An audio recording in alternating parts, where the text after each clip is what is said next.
Welcome to the Mobile Home Park Mastery Podcast, where you will learn how to identify, evaluate, negotiate, perform due diligence on, finance, turn around, and operate mobile home parks. And now, here is your host, the fifth largest mobile home park owner in the United States, Frank Rolfe. There are many different mobile home park layouts out there. There's radial. There's the HUD, very curvilinear road systems that were prevalent back in the late 60s. But the earliest and the crudest form of mobile home park is called the shotgun. It's a street that basically goes off at a 90-degree angle away from the typically major secondary street that the city owns. And on that single street, which typically dead ends, you have a mobile home on both sides of the street. And it's very prevalent on a lot of parks built back in the 1950s and the 60s, because what you had was you had a mom and pop that owned a piece of land. They had a vision that they would make a side hustle income by building a mobile home park on that land. And the simplest way to do that was simply to build that one straight street that dead-ended, to put in one water line, one sewer line, and tee it off on both sides of the street as they went, and to fill those lots sequentially. They weren't even sure there was enough business to make it all happen. And over the years, the city grew around them. They were typically annexed in. And the result today is a mobile home park which is fully functional. They can be very successful. They can have great locations, but yet they're called shotgun parks. Now, when you buy a shotgun park, one of the first things you want to do when you're thinking about what your investment plan will be is to maximize the aesthetics of that shotgun park, to make it more functional, to make it more modern, to make it more attractive and pleasing, to help you retain and attract residents. But how do you do that?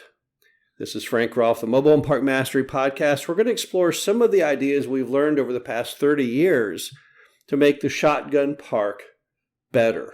Well, the first one is a no-brainer. The first thing is you want to have a really good entry to that shotgun park, because typically shotgun parks are not that full of great looking things to work with. And if you have a really nice entry, it sets the first impression. Oh, what a nice property. Even as someone who hasn't gotten in it yet, they'll feel good. They'll feel happy with the product.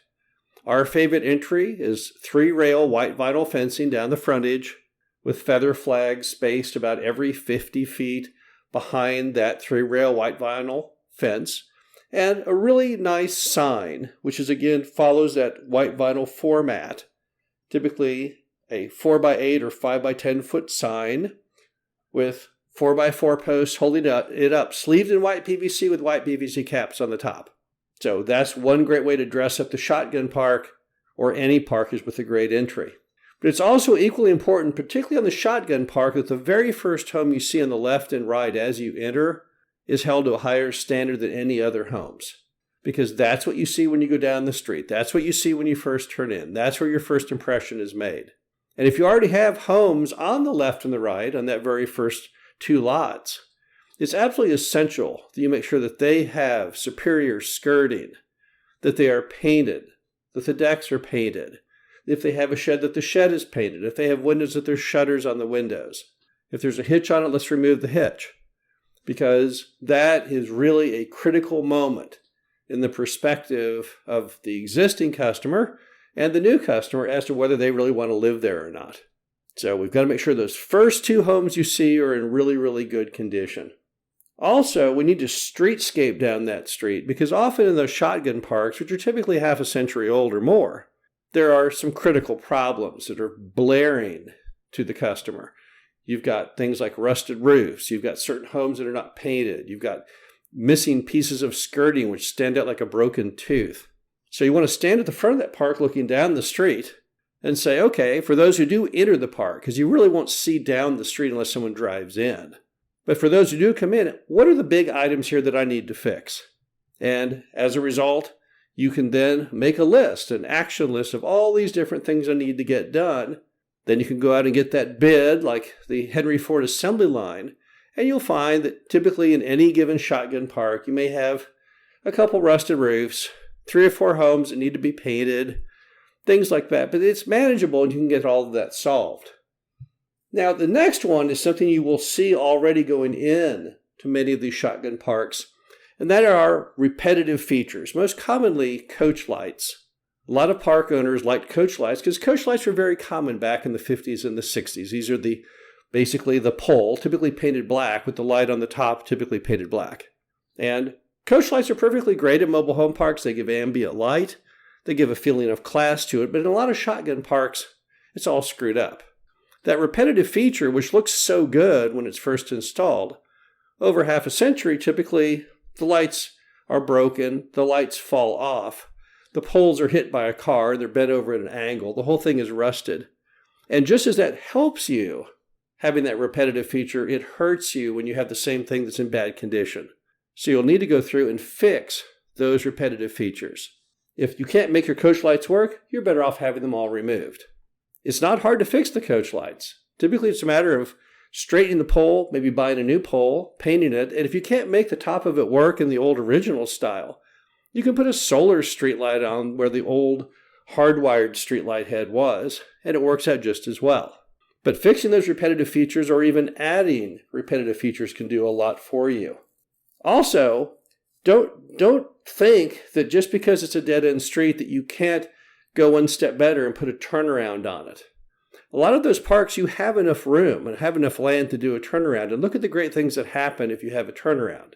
For one thing, if you have a turnaround on that street, people going and visiting their friends or just going in who live there, rather than have to go to the end of the street and back up laboriously into the hopefully open parking pad of the last person on the street to turn around, you could just seamlessly drive and turn around in that cul-de-sac and leave. It really takes and elevates a typical shotgun park because that's what you have at a shotgun-styled residential subdivision, which also exists. There's never dead end, like trailer parks often do. And it really is not that expensive to build that little roundabout. In fact, in some cases, that little roundabout, that turnaround, that cul-de-sac, is what will allow you to have polycart trash service. Now, polycart trash service is the best thing you can do if you own a mobile home park. It gives it that subdivision feel as opposed to dumpster. And sometimes all you have to do that is to build that turnaround so that the truck, which will not back up typically for safety reasons, can just simply pull forward, do the U-turn and leave. Also, it's absolutely essential when you have a shotgun park that your common areas, whatever they may be, it may just be your entrance, that they're absolutely immaculate.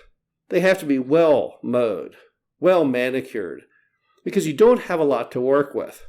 And you also want to set a strong standard for the residents of, hey, we're trying to make this the best thing it can be. And on that note, typically during mowing season, you may have to pay your mower to go a little beyond the norm and do things in people's yards that they repetitively fail to do. A big issue you see in some shotgun parks is grass that's growing over the curb out into the street. And what happens is the tenant may mow. They may have a mower. They may hire a kid in the park to mow, but they don't edge and they don't weed eat. And rather than chase them all around to try and get these things accomplished, which you never will get done, you may just tell your mower, look, every so many cuts, just go ahead and edge both sides of the street all the way down the entire length of the street, because that's what makes this property look crisp and clean and good. Also, if you have mailboxes, which you can often have in a shotgun park with a different box on each lot, once again, that's a repetitive feature. You have to make it look good. I know you don't own the mailbox, but you may have to go in and paint every mailbox in there a nice shade of green, Broadmoor green or Forest Service green or something pleasing to the eye. You may even have to rebuild those to make them look good. And let's not forget about the lot numbers, because some of those shotgun parks have the worst array of aesthetic decisions for lot numbers known to man. They'll even have homes where people have spray painted their lot number, maybe say the number 3, in orange fluorescent paint on the end of their home. That again is not acceptable, because in a shotgun park we do not have much to work with. One option you would have would be to go to the worst offenders and say, look, we got to fix this up, and just at your own cost, do it. Get the correct numbers, paint over where they spray painted, and put that on. Another alternative is to make nameplates for every consecutive home in the park. All looking the same. Maybe that same forescreen with the number applied in white vinyl, where again it looks very cohesive and aesthetically pleasing. The bottom line on all shotgun parks is don't feel that a shotgun park has to be a lesser form of community. Shotgun parks can look just great if you really work it. I can give you endless examples of very, very nice properties that have a shotgun format.